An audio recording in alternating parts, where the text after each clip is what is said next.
La séance est ouverte. L'ordre du jour appelle les questions au gouvernement et la parole est à Monsieur Jean-Louis Bricout pour le groupe Libertés Indépendants Outre-mer et Territoires. Merci Madame la Présidente. Ma question s'adresse à Monsieur le Ministre du Logement. Les doux rêveurs du macronisme ont un peu la gueule de bois. Hier, nous parlions de déficit et dette abyssale. Aujourd'hui, c'est du logement dont je veux parler, la base du progrès social, comme le disait d'ailleurs Jean-Baptiste André Gaudin dans son Utopie sociale, le familistère de Guise. Là aussi, le constat d'échec est sans appel. Et la question n'est pas que conjoncturelle. Vous avez effectivement, depuis 2017, en quelques mesures, complètement déstructuré le marché de la construction, comme celui de la rénovation. Côté construction, vous avez démotivé les maires bâtisseurs en supprimant la taxe d'habitation. Vous avez mis à mal les dispositifs attractifs pour les investisseurs. Vous avez quelquefois privé les territoires entiers du bénéfice du prêt à taux zéro et supprimé les appels à cession. Vous avez également asséché la trésorerie des HLM avec la réduction du loyer de solidarité et j'en passe. Côté rénovation, malgré une bonne volonté, je dois dire, affichée, les parcours demeurent insuffisamment sécurisés. L'accompagnement et le financement du reste à charge trop faible. Vous avez raboté d'ailleurs il y a très peu de temps MaPrimeRénov' et on attend toujours plus de simplicité, plus de visibilité et plus de stabilité pour les acteurs du secteur. Vos certitudes, en fin de compte, nous mènent dans le mur. Votre prédécesseur promettait une grande loi pour refonder la politique du logement. Vous promettez, Monsieur le Ministre, simplification, accélération des procédures, mais votre refus, en fin de compte, de toucher au volet fiscal condamne le secteur immobilier au déclin et les Français aux difficultés de se loger. Pire, il est question d'un texte dérogeant à la loi SRU et aux obligations de construction de logements sociaux. Monsieur le Ministre, merci de nous préciser quelque part vos intentions. Nos propositions seront-elles entendues et quel sort sera réservé aux plus fragiles? Je vous remercie. Je vous remercie. La parole est à Monsieur Guillaume Kasbarian, ministre délégué chargé du logement. Merci Madame la Présidente, Mesdames et Messieurs les députés, Monsieur le député Jean-Louis Bricout. Vous avez raison, le logement est en crise et c'est une crise inédite. Les taux d'intérêt qui ont augmenté les 18 derniers mois ont d'ailleurs aggravé significativement cette crise du logement et les acteurs le reconnaissent bien évidemment. La feuille de route est très claire, elle a été décrite par Monsieur le Premier ministre dans son discours de politique générale. De l'offre et encore de l'offre. Et aux côtés de Christophe Béchu, depuis maintenant 7 semaines, nous nous activons à réaliser cette feuille de route avec Christophe Béchu. Nous avons lancé 22 territoires engagés pour le logement, sur lequel nous allons développer 30 000 logements dans les 3 ans qui viennent. Nous avons revu le calcul du DPE pour 140 000 logements de petite surface. Nous avons, aux côtés de la FFB et de la CAPEB, simplifié effectivement l'accès à MaPrimeRénov' avec les accompagnateurs, avec l'ouverture de l'accès à des gestes simples de rénovation. Nous avons, avec Bruno Le Maire et Christophe Béchu, conclu un accord avec l'ensemble des acteurs du logement pour 75 000 logements intermédiaires d'ici les 2 ans qui viennent. Et donc nous avons engagé des mesures de simplification que j'ai annoncées lors du salon du MIPIM à Cannes et qui auront une traduction législative et réglementaire dans les semaines qui viennent. Nous avons également augmenter le zonage des communes qui pourront bénéficier du PTZ9 et du LLI. C'est ce que nous avons annoncé au Pays Basque vendredi dernier. 800 nouvelles communes qui pourront bénéficier de ce PTZ9 et du LLI. Voilà, monsieur le député, quelques illustrations concrètes de notre action. J'aurai l'occasion la semaine prochaine en commission des affaires économiques de venir répondre à l'ensemble des questions des parlementaires sur le sujet. Et il y aura bien un projet de loi sur lequel nous travaillons, sur lequel nous concertons, qui visera à améliorer l'offre de logement pour les classes moyennes. Nous avons commencé lundi ensemble à évoquer le sujet. Je reçois actuellement l'ensemble des groupes parlementaires pour co-construire ensemble sur le sujet. Monsieur le député, j'ai été parlementaire moi-même pendant 7 ans. Nous avons siégé ensemble, côte à côte. Je peux vous assurer que la logique qui sera la mienne, ça sera celle de la co-construction, de l'écoute des propositions des uns et des autres, et que je serai à vos côtés pour avoir un texte de loi qui est le plus efficace possible pour les Français. Merci Madame la Présidente. Je vous remercie. Il vous reste 4 secondes, Monsieur Bricout. 4 secondes. 4. Je fais très vite, simplement pour vous dire qu'on a quand même en face de nous une crise importante et qu'on a besoin effectivement de co-construire et qu'on soit écouté dans nos propositions. Je vous remercie. Pour le groupe Les Républicains, la parole est à Monsieur Pierre Watin. Merci Madame la Présidente. Mes chers collègues, ma question s'adresse à Monsieur le Premier ministre. À vous, Monsieur le Premier ministre, et non à Monsieur le ministre de l'Agriculture, parce que vous êtes le chef du gouvernement et que nos agriculteurs attendent une réponse du chef. Or, il n'y a pas de réponse. La colère des agriculteurs continue de gronder, même si vous ne la voyez pas. Ils sont à cette saison aux champs pour nous nourrir. Malheureusement, votre projet de loi d'orientation agricole ne répond pas à nos agriculteurs, ni à nos agriculteurs en difficulté pour leur assurer un revenu, ni à notre santé en empêchant l'importation de produits agricoles traités avec des substances interdites en France ou en Europe, ni en revenant sur l'ensemble des règles européennes en agriculture que la France a aggravées en voulant laver plus blanc que blanc, ni en protégeant notre agriculture d'accords commerciaux internationaux qui manifestement ne servent pas notre balance commerciale ultra déficitaire, ni en protégeant nos agriculteurs contre les agissements d'activistes qui veulent tuer notre élevage vertueux, ni en affirmant que les votes du Sénat hier, de l'Assemblée nationale demain, même défavorables au CETA, pourraient être ignorés. En effet, avec le plus grand naturel et le plus grand mépris du Parlement, donc du peuple, la tête de liste de la majorité à l'élection européenne le 9 juin prochain l'affirme. Ainsi, le vote du Parlement ne compterait pas. La démocratie parlementaire serait donc en agriculture une entrave à votre volonté politique. L'interrogation est légitime. Aussi, Monsieur le Premier ministre, comment allez-vous sortir nos agriculteurs de cette ornière? Soyez-en sûrs, ils vous attendent. Je vous remercie. Et la parole est à Madame Agnès Pannier-Runacher, ministre déléguée auprès du ministre de l'Agriculture et de la Souveraineté alimentaire. Merci Madame la Présidente, Mesdames et Messieurs les députés, Monsieur le député Vattin. 62 engagements qui ont été pris par le Premier ministre ici présent, que nous revoyons toutes les semaines avec les organisations professionnelles agricoles et sur lesquels nous avons fait un point pas plus tard que lundi. 62 engagements dont plus de 90% sont aujourd'hui déployés sur le terrain ou sur le point de l'être. 62 engagements, ce sont très concrètement de l'argent qui descend dans les cours de ferme au travers des mesures d'urgence pour la viticulture, pour la MHE, cette maladie des élevages bovins, pour répondre aux problèmes liés à la tempête Ciarán. C'est également le paiement en temps et en heure du pilier dont nous avons la responsabilité de la PAC, à 100% au 15 mars. C'est enfin toutes les mesures de simplification, que ce soit pour faciliter le curage des infrastructures d'eau ou simplifier la mise en œuvre de différents objets sur les phytosanitaires, sur le contentieux, finalement sur tous les sujets concrets sur lesquels nous interrogent les agriculteurs. Mais ce sont aussi des mesures de fond sur le revenu des agriculteurs. On l'a dit, Madame Babot et Monsieur Izard sont chargés d'une mission parlementaire pour nous faire des recommandations et aller un cran plus loin dans la mise en œuvre des dispositifs Egalim.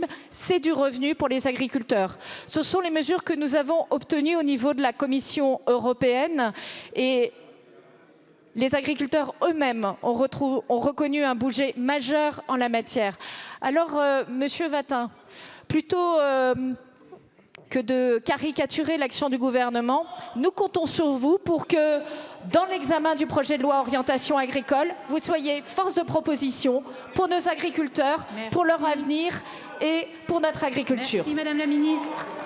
Monsieur Vattin. Madame la Ministre, je vous remercie d'avoir répondu au nom du Premier ministre qui est pourtant présent. Mais je suis très étonné de voir que les agriculteurs ne sont toujours pas contents. Et quant à la programmation, nous serons très vigilants, mais je pense que, comme d'habitude, vous écouterez nos propositions et vous n'en tiendrez pas compte. Je vous remercie. Pour le groupe Horizon, la parole est à Madame Juliette Villegrain.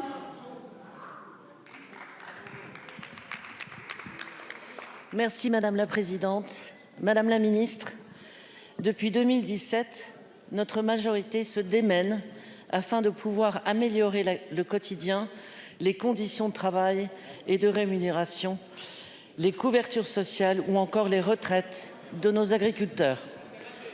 Dès 2017, les États généraux de l'alimentation rassemblaient tous les acteurs concernés pour débattre de notre modèle agricole et alimentaire. En 2020, l'adoption de la loi devant porter le minimum des pensions de retraite des chefs d'exploitation agricole à 85% du SMIC net, les lois Egalim 1, 2 et 3, votées entre 2018 et 2023, protègent quant à elles les exploitations agricoles des effets du bras de fer commercial qui oppose chaque année la grande distribution et les industriels de l'agroalimentaire. Alors que depuis plusieurs mois, nos agriculteurs partout en France expriment colère et agacement, notre Premier ministre a identifié la semaine dernière 5 grands axes de travail sur le sujet agricole: l'élevage, les moyens de production, les mesures de trésorerie, la dignité du métier agricole et la compétitivité. Sur ce dernier point, Madame la Ministre, je souhaite vous interroger. Alors que 150 000 exploitations en France seront concernées par un départ à la retraite dans les 5 à 7 ans, les agriculteurs réclament des mesures fiscales permettant des transmissions d'exploitation plus tôt et une accélération de la modernisation de notre agriculture. Pourriez-vous, Madame la Ministre, revenir sur les différents dispositifs que le gouvernement compte mettre en œuvre afin de répondre à ces enjeux qui concernent tous nos agriculteurs? Je vous remercie. La parole est à Madame Agnès Pannier-Runacher, ministre déléguée auprès du ministre de l'Agriculture et de la Souveraineté alimentaire. Merci Madame la Présidente, Mesdames et Messieurs les députés, Madame la députée Villegrain. D'abord, je vous prie d'excuser l'absence de mon collègue Marc Fesneau qui est retenu pour des obsèques et qui aurait souhaité répondre directement à votre question. Vous l'avez très bien dit, la colère légitime des agriculteurs aujourd'hui nous pousse à interroger l'ensemble des outils dont nous disposons pour améliorer l'attractivité de la profession agricole, pour donner à notre agriculture les moyens nécessaires à sa mission qui est essentielle, nourrir les Français, nourrir et protéger notre souveraineté. La compétitivité du secteur, c'est un enjeu clé pour que nous puissions produire suffisamment pour assurer notre souveraineté alimentaire et pour accompagner la transition environnementale du secteur. Et le gouvernement est aujourd'hui à pied d'œuvre pour assurer la compétitivité de la ferme France en déployant un cadre fiscal et social adapté. Je veux d'abord saluer cette majorité pour avoir soutenu des mesures fiscales dès le projet de loi de finances 2024. Je citerai par exemple l'augmentation du plafond de la déduction pour épargne de précaution ou encore l'augmentation du seuil d'exonération des plus-values. Ce sont des mesures très concrètes pour faciliter l'installation et l'épargne de précaution de nos agriculteurs. Par ailleurs, avec la pérennisation du dispositif TODE et le rehaussement du seuil de dégressivité, nous apportons un soutien déterminant aux employeurs de travailleurs saisonniers agricoles. Là aussi, c'est un enjeu de compétitivité, un enjeu sur lequel les agriculteurs nous interpellent. Enfin, nous avons lancé une mission confiée à des inspections qui travaillent sur la question de la transmission pour évaluer tous les freins fiscaux et non fiscaux au renouvellement des générations des agriculteurs. Vous le savez, 200 000 agriculteurs vont partir dans les 10 ans qui viennent. C'est notre responsabilité de faire en sorte qu'une génération puisse les remplacer dans les meilleures conditions et puisse faire des investissements dans la transition agroécologique. La mission travaille aussi au renforcement de l'efficacité de l'articulation, de l'accompagnement et de la transmission des différents acteurs. La parole est à Madame Alexandra Masson pour le groupe Rassemblement national. Ma question s'adresse à Monsieur Darmanin, ministre de l'Intérieur et des Outre-mer. En 2023, le nombre record de 19 370 clandestins mineurs non accompagnés dits MNA a été enregistré en France. Il était à peine plus d'1 millier il y a 20 ans, soit une augmentation exponentielle de 2000%. Dans mon département des Alpes-Maritimes, 95% des MNA sont des garçons dont la plupart proviennent d'Afrique subsaharienne. La législation actuelle n'a pas été modifiée par votre loi immigration de 2023 qui favorise le mensonge d'un grand nombre de ces migrants clandestins. Ils se prétendent très souvent mineurs sans être mineurs. On leur applique une présomption de minorité, c'est-à-dire qu'ils sont considérés mineurs sans qu'aucune preuve tangible ne soit apportée pour le vérifier, tels que les tests radiologiques. Le 19 avril 2023, le préfet des Alpes-Maritimes réquisitionnait dans ma circonscription un gymnase municipal à Menton afin d'y accueillir des migrants avant l'évaluation de leur minorité. Après cette réquisition, ma première demande de visite de ce centre d'accueil m'avait été refusée par le département des Alpes-Maritimes qui en avait la charge. Pourtant, selon l'article 719 du Code de procédure pénale, je cite, « Les députés, les sénateurs, les représentants au Parlement européen élus en France sont autorisés à visiter à tout moment les centres éducatifs fermés. » Ma question écrite sur ce sujet adressée à vous, Monsieur le Ministre, paru au journal officiel le 2 mai 2023, n'a jamais reçu de réponse. Pouvez-vous donc m'indiquer qui peut ou pas prendre en charge les MNA étrangers, qui peut ou pas rentrer dans les centres, et si nous ne pouvons pas y rentrer, serait-ce devenu une zone de non-droit? Merci, Monsieur le Ministre. Je vous remercie. La parole est à Monsieur Gérald Darmanin, ministre de l'Intérieur et des Outre-mer. Merci Madame la Présidente, Mesdames et Messieurs les parlementaires. Madame la députée, je regrette que la question n'ait pas été posée à ceux qui dirigent le Conseil départemental des Alpes-Maritimes. Vous savez qu'ils ne soutiennent pas tout à fait le gouvernement, mais je pense qu'ils pourraient vous apporter une réponse puisque ce sont eux qui sont en responsabilité. Vous avez posé la question au ministre de l'Intérieur, mais ce n'est pas lui qui est en charge ni des mineurs, ni des lieux de centres éducatifs fermés, c'est le ministre de la Justice. Voilà pourquoi on n'a pas eu de réponse à votre question écrite. Nous vous recommandons donc de soit la poser au garde des Sceaux, et comme il n'est pas là, il aurait pu vous répondre, mais je n'ai pas la réponse révoquée. Et donc je pense qu'il faut à la fois que vous en parliez et au président du conseil départemental ou son représentant des Alpes-Maritimes, et au garde des Sceaux, vous vous êtes trompé de destinataire. Je vous remercie. Allez-y, madame. Monsieur le ministre, vous savez parfaitement bien, puisque vous êtes ministre et que je ne mets pas en doute vos compétences, que c'est certainement pas le conseil départemental, puisque c'est un problème purement de droit qui peut répondre à cette question, mais bien vous, au gouvernement. Merci. Je vous remercie. Monsieur le ministre, vous avez la parole. Non, madame, quand une instance publique, en l'occurrence un conseil départemental, vous refuse à vous, personne privée, quelque chose, quand vous n'êtes pas d'accord, vous pouvez faire, madame, un recours face au conseil départemental. Ce n'est pas les ministres qui tranchent ce sujet. Et je vous dis par ailleurs, puisque vous m'avez interrogé sur une question, que je ne suis pas le ministre en charge ni des mineurs, ni des centres éducatifs fermés. C'est le ministre de la Justice. Voilà pourquoi il n'y a pas eu de réponse. Merci, monsieur le ministre. Pour le groupe de la gauche démocrate et républicaine, la parole est à monsieur Steve Chaillou. Merci Madame la Présidente. Mesdames et Messieurs les ministres, chers collègues, Yoran, ma question s'adresse au ministre des Armées. Je souhaite adresser mes sincères condoléances aux familles des 137 victimes de l'attentat de Moscou. Un acte innommable qui appelle à la plus grande solidarité puisque le terrorisme, qu'importe ses victimes, doit être condamné. Si la barbarie de cet événement a meurtri la Russie au point de faire de sa date un jour de deuil national, elle doit résonner en France comme un motif d'apaisement du discours public. Monsieur le ministre, Daesh a revendiqué l'attentat et malgré cela, le président russe s'efforce de tenir l'Ukraine responsable, allant même jusqu'à bombarder en réponse les villes de Kiev et Lviv. Dans cette offensive précipitée, un missile russe a violé l'espace aérien polonais. La Pologne est membre de l'OTAN. Cela constitue donc également une menace pour les autres membres et notamment la France. La prudence est donc de rigueur puisque la France pourrait être, par le jeu des traités et contre son gré, embarquée dans la guerre. Presque 76% des Français rejettent l'idée d'envoyer des troupes au sol en Ukraine.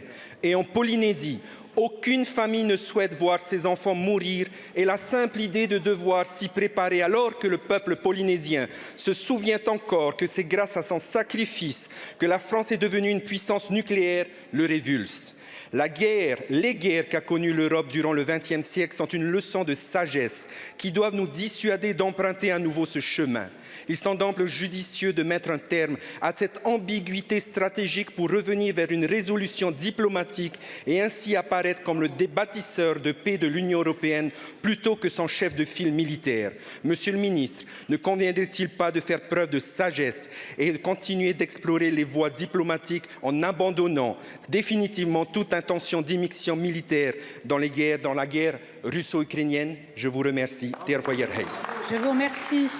La parole est à monsieur Franck Riester, ministre délégué chargé du commerce extérieur, de l'attractivité de la francophonie et des Français de l'étranger. Merci Madame la Présidente, Mesdames et Messieurs les députés, Monsieur le député Chaillou. La France a fermement condamné l'attentat terroriste survenu dans la banlieue de Moscou le 22 mars et revendiqué par l'État islamique. Nous exprimons notre solidarité avec les familles et les proches de victimes, ainsi qu'avec le peuple russe. Cet attentat odieux revendiqué par l'État islamique ne change néanmoins rien à notre position sur la guerre en Ukraine. Et nous mettons en garde contre le risque d'instrumentalisation par la Russie de cette tragédie. La Russie s'est engagée en effet dans une fuite en avant qui l'a conduit à faire preuve d'une agressivité croissante à l'encontre de l'Ukraine et de ses habitants, mais aussi des pays européens, dont la France, comme en attestent les actions de manipulation de l'information ou le maintien d'une haute intensité de la menace cyber. C'est parce que nos intérêts de sécurité et ceux de l'Europe sont en jeu, monsieur le député, que nous ne laisserons pas intimider et continuerons d'aider l'Ukraine, en particulier dans le domaine militaire. Notre objectif est clair, la défaite de la Russie qui signifie la victoire du droit. Et nous devons nous en donner les moyens, monsieur le député. Sachez que nous sommes mobilisés aux côtés de l'Ukraine, avec l'ensemble des 27 et tous nos partenaires, pour soutenir l'Ukraine à tous les niveaux, y compris évidemment en matière militaire, dans le sillage de la conférence de soutien du 26 février dernier à Paris. Je vous remercie. Merci, monsieur le ministre. Pour le groupe socialiste et apparenté, la parole est à monsieur Johnny Hajar. Merci Madame la Présidente. Monsieur le Premier ministre, Mesdames et Messieurs les ministres, chers collègues, ma question s'adresse au Premier ministre. La protection de la santé pour tous et partout au sein de la République est garantie par la Constitution et est d'ailleurs au cœur de la stratégie décennale de lutte contre le cancer 2021-2030. Alors que la structuration de l'offre de soins solidaires est largement déployée dans l'Hexagone, elle est à ce jour inexistante en Martinique, voire probablement en Outre-mer. Les contraintes structurelles et conjoncturelles ne peuvent elles seules justifier un tel décalage avec l'Hexagone et d'aussi graves dysfonctionnements quotidiens. La situation de la prise en charge du cancer en Martinique est une catastrophe sanitaire depuis plusieurs années et sa dégradation progresse de façon explosive. Je pèse mes mots et j'affirme qu'il s'agit d'un véritable scandale d'État après celui du chlordécone. File d'attente des patients qui augmente de manière exponentielle. Patients et familles livrés à eux-mêmes. Délai de prise en charge entre diagnostic et début de traitement au moins 7 fois supérieur à ceux de la France hexagonale. Absence de parcours de soins. Gouvernance chaotique. Sous-effectifs chroniques et grande fragilité de l'équipe médicale. Locaux extrêmement vétustes et largement sous-dimensionnés. Nombreux patients en renoncement et en rupture de soins et de suivi. Grave insuffisance de données actualisées et d'indicateurs pertinents. Les pertes de chance sont simplement colossales.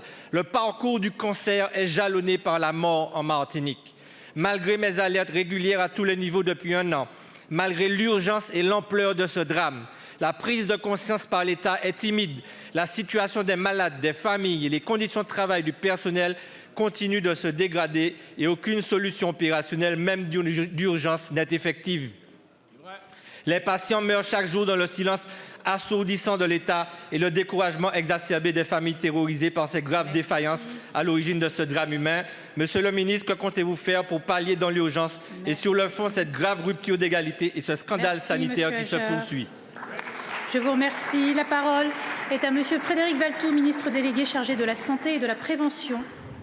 Oui, Madame la Présidente, merci. Mesdames et Messieurs les députés, Monsieur le député Hajar.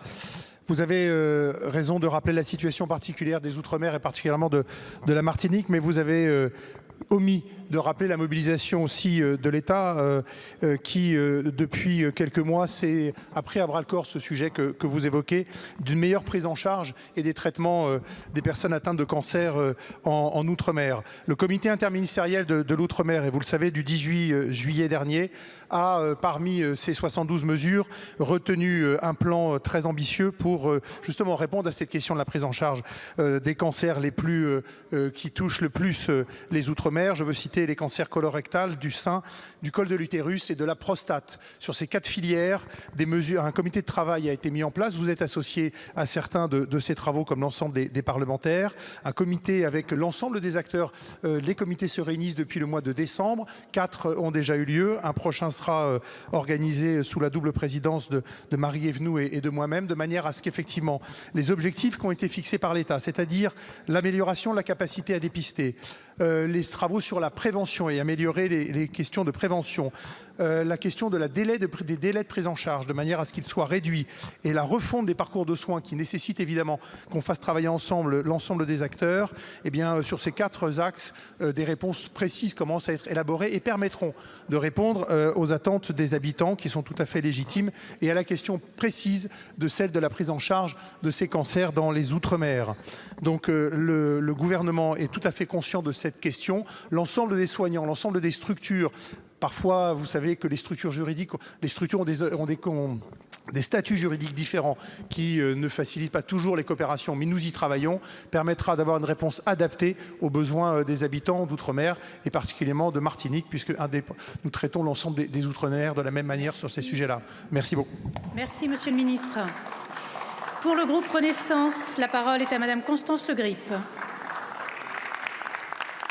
Merci Madame la Présidente. Ma question s'adresse à Madame la Ministre déléguée auprès du Premier ministre chargée de l'égalité entre les femmes et les hommes et de la lutte contre les discriminations. Il y a quelques jours, dans Le Monde, une tribune du collectif Nous Vivrons, co-signée par plus de 150 personnalités venues d'horizons très divers, dont 3 anciens Premiers ministres, Elisabeth Borne, Manuel Valls et Bernard Cazeneuve, appelait, je cite le titre de cette tribune, à un minimum commun contre l'antisémitisme. Cette tribune appelait également à ce que l'antisémitisme soit dénoncé sous toutes ses formes et condamné, que les responsables politiques, associatifs, institutionnels fassent barrage partout, y compris dans leurs rangs. L'explosion des actes et propos antisémites dans notre pays depuis le 7 octobre dernier et l'attentat terroriste islamiste du Hamas est intolérable, insupportable. Un rapport du CRIF fait état d'une augmentation de plus de 1000% des actes antisémites dans notre pays depuis le 7 octobre. Vous avez annoncé, Madame la Ministre, dans un journal dominical, avoir entendu l'appel de ce collectif et vouloir organiser des assises de lutte contre l'antisémitisme. Vous avez dit que vous y inviteriez tous les partis politiques représentés à l'Assemblée nationale et au Sénat, toutes les associations de lutte contre la haine, tous les cultes. Je salue avec force, comme présidente du groupe d'études de notre Assemblée contre l'antisémitisme, votre annonce et cette initiative. Nous connaissons votre engagement et votre détermination sans faille dans le combat contre l'antisémitisme. Pouvez-vous, à ce stade, Madame la Ministre, nous en dire un peu plus sur le calendrier et les modalités de ces futures assises de lutte contre l'antisémitisme? Je vous remercie. Je vous remercie. La parole est à Madame Aurore Berger, ministre déléguée chargée de l'égalité entre les femmes et les hommes et de la lutte contre les discriminations.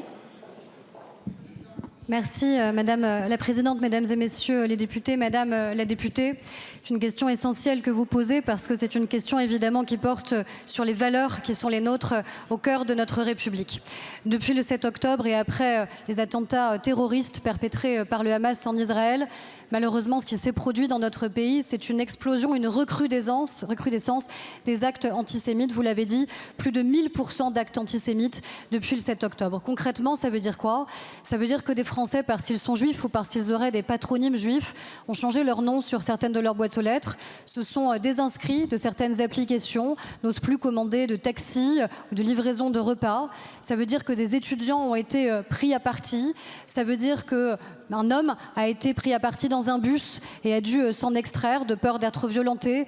Ça veut dire qu'un autre homme, en sortant d'une synagogue, a reçu des coups de poing et des coups de pied. C'est ça concrètement quand on parle de recrudescence des actes antisémites dans notre pays. Face à cela, il y a une mobilisation sans faille de l'État, des instructions très claires qui ont été passées, instructions du ministre de l'Intérieur et du garde des Sceaux pour qu'on soit implacable évidemment dans la condamnation de ces actes. Implication aussi de la ministre de l'Enseignement supérieur qui a écrit à l'ensemble des présidents d'université et des recteurs dès le 9 octobre dernier. Plusieurs signalements au procureur de la République qui ont été conduits et le Premier ministre qui s'est rendu lui-même à Sciences Po justement suite à un acte intolérable qui s'y est produit. Mais face à cela, c'est l'ensemble de la société qui doit se lever. Il faut que chacun sorte de ses ambiguïtés parce que les ambiguïtés existent et qu'elles existent malheureusement aussi ici à l'Assemblée nationale, chez un certain nombre d'hommes et de femmes politiques. Et ces ambiguïtés, elles nourrissent l'antisémitisme. L'antisémitisme, il a des formes diverses.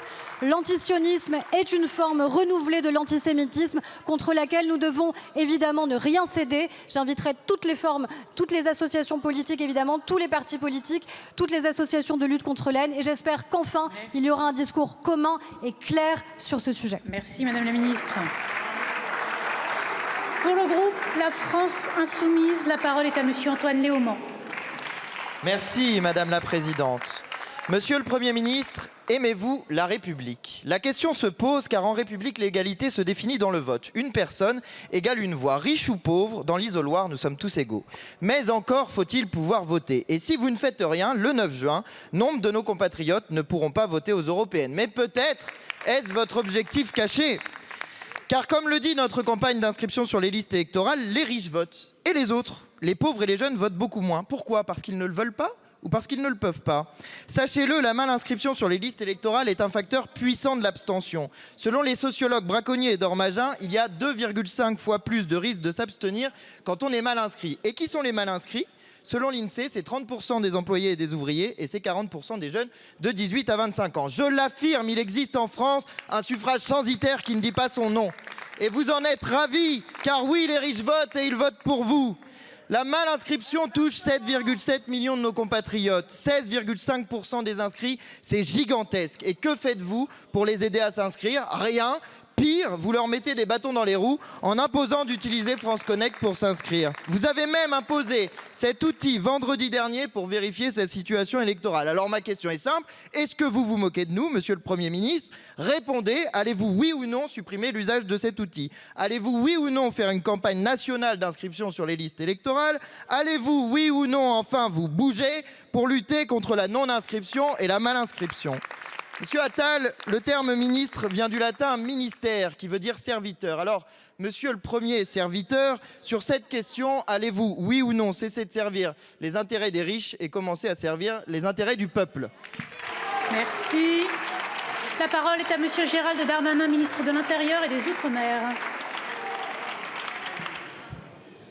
Merci Madame la Présidente. Mesdames et Messieurs les parlementaires, un site internet a été mis en place pour pouvoir savoir si on est ou pas inscrit et où est-ce qu'on est inscrit sur une liste électorale. Il peut arriver en effet que les électeurs, par déménagement, mais aussi parfois par oubli ou parce qu'ils ont été trop longtemps dans l'abstention et se posent la question, cherchent à le savoir. Et nous sommes aperçus, puisque c'est un site du ministère de l'Intérieur, que si cette application était intéressante et permettait la participation, que n'importe qui pouvait regarder si vous étiez, vous, les uns et les autres, inscrits sur les listes électorales. Et nous avons eu notamment des remontées de, par exemple, conjoints violents qui retrouvaient leur ex-compagne sur ces listes électorales et ainsi pouvaient les menacer. Et on a donc considéré qu'il fallait utiliser servicepublic.fr ou France Connect. C'est le cas pour des millions de Français, pour avoir accès à ces données et pas à celles de vos voisins. Vous devriez vous réjouir de cette proposition. Je pense que vous devriez aussi peut-être présenter vos excuses puisque votre campagne sur la liste électorale a été condamnée par le tribunal judiciaire de Paris avec des menaces et des insultes inacceptables contre des journalistes. C'est sans doute votre goût de la démocratie. Merci, monsieur le ministre. S'il vous plaît.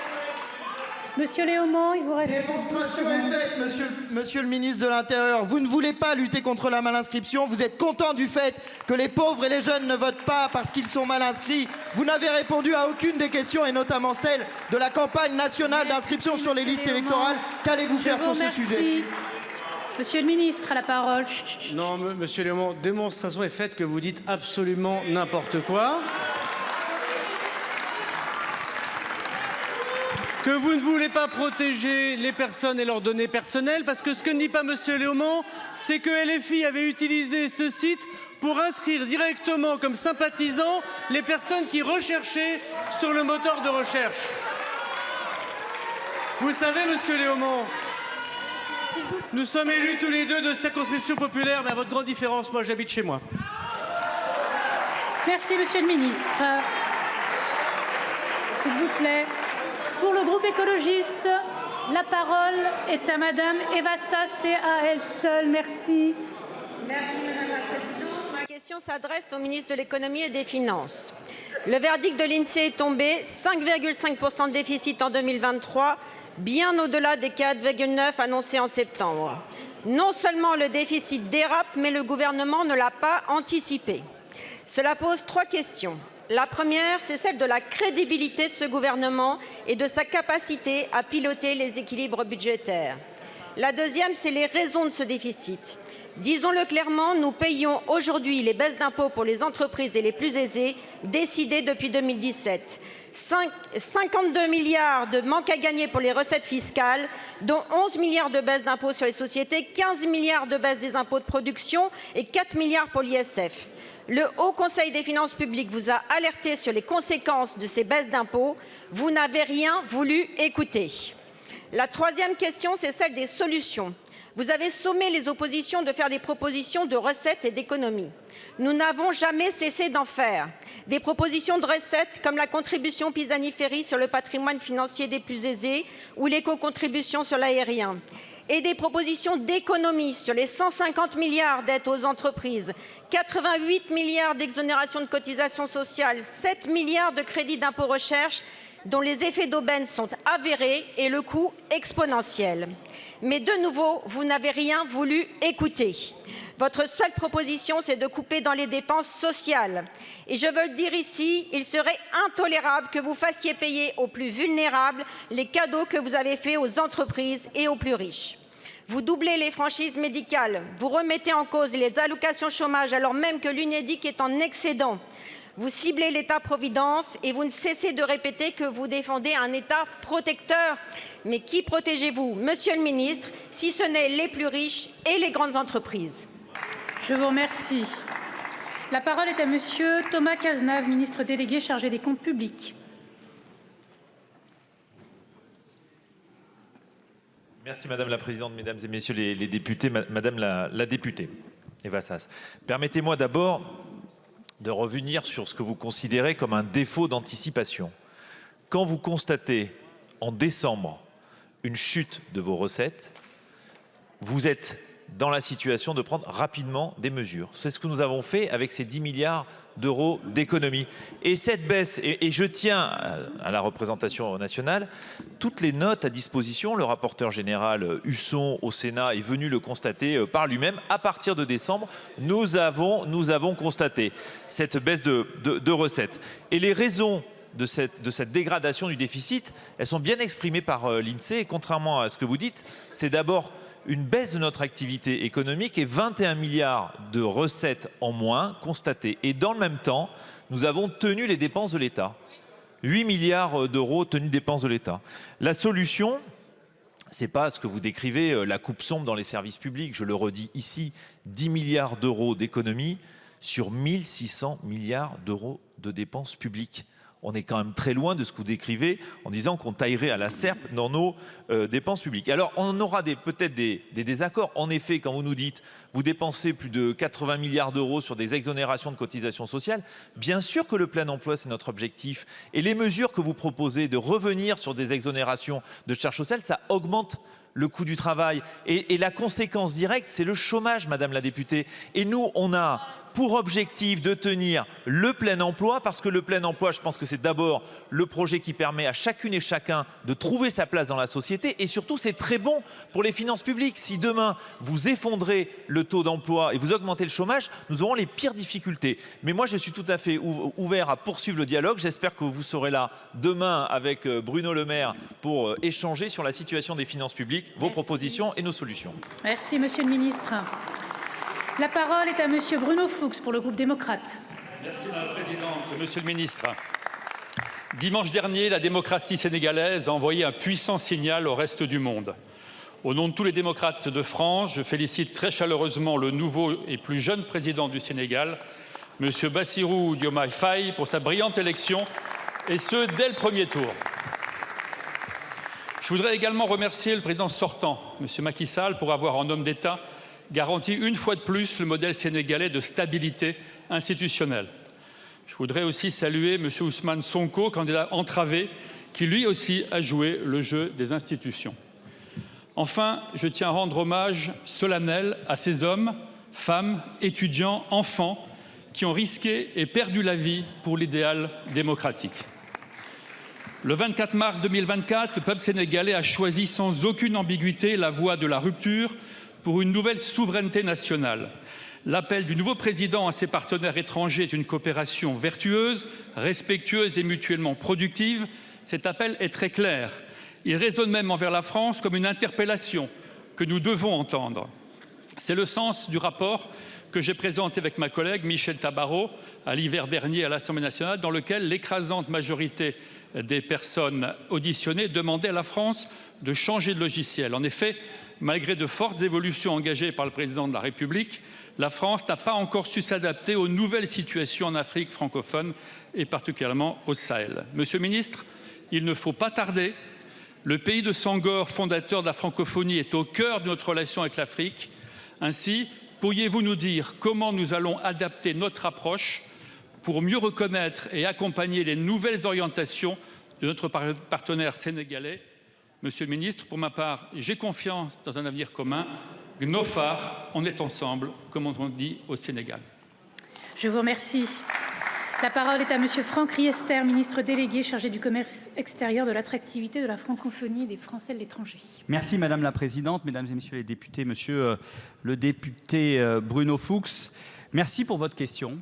Je connais évidemment votre engagement pour cette région du monde, à travers notamment vos fonctions de délégué général de l'Assemblée parlementaire de la francophonie. Le ministre de l'Europe et des Affaires étrangères étant en visite officielle au Brésil aux côtés du président de la République, il m'a chargé de vous répondre. Et nous devons effectivement d'abord saluer le bon déroulement, comme vous l'avez fait, de l'élection présidentielle qui s'est tenue dimanche au Sénégal. Les citoyens sénégalais ont exercé leur droit de vote en nombre et dans le calme, démontrant une nouvelle fois la vitalité de la démocratie sénégalaise. Je voudrais également saluer l'action de tous ceux qui se sont mobilisés pour permettre la tenue de cette élection dans les meilleures conditions, à commencer par les électeurs eux-mêmes, bien évidemment. La reconnaissance des résultats par l'ensemble des candidats a ouvert la voie à une alternance démocratique apaisée. Le Sénégal a été fidèle à sa tradition démocratique. En ce qui concerne la France, le président de la République a adressé dès lundi ses félicitations à M. Bassirou Diomaye Faye pour son élection à la présidence de la République du Sénégal. Je lui adresse au nom du gouvernement de nouveau toutes nos félicitations. Notre partenariat avec le Sénégal est ancien, dense et dynamique. Il couvre l'ensemble des enjeux contemporains et se renouvelle sans cesse. Il se fonde sur une même appartenance à l'espace francophone que vous avez rappelé et s'appuie sur un dialogue politique confiant et respectueux et sur des liens humains indéfectibles. Nous sommes pleinement mobilisés pour continuer à travailler avec les nouvelles autorités sénégalaises au mieux des intérêts légitimes et réciproques de nos deux peuples, dans l'écoute et le respect